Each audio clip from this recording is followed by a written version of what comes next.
Pieter Mondriaan was born in March of 1872 in Amersfoort, Netherlands.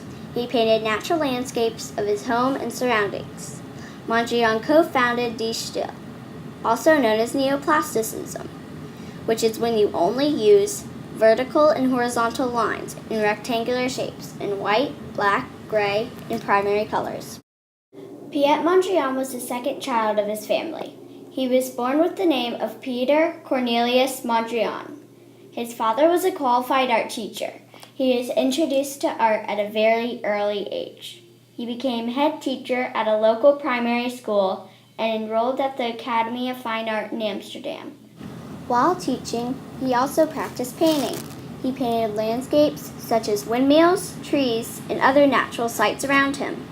Mondriaan's earliest paintings were not yet abstract, or as simple as his art eventually gets. Mondriaan was inspired by Cubist artists like Pablo Picasso.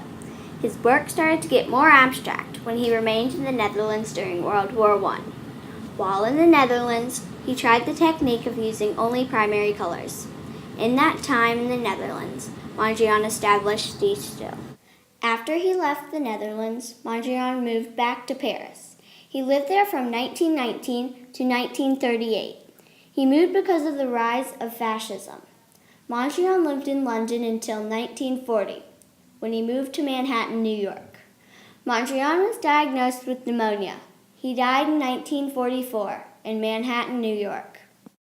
My favorite works by Mondriaan are Evening Red Tree, 1918, Broadway Boogie Woogie, 1942 to 1943, and Victory Boogie Woogie, 1942 to 1944.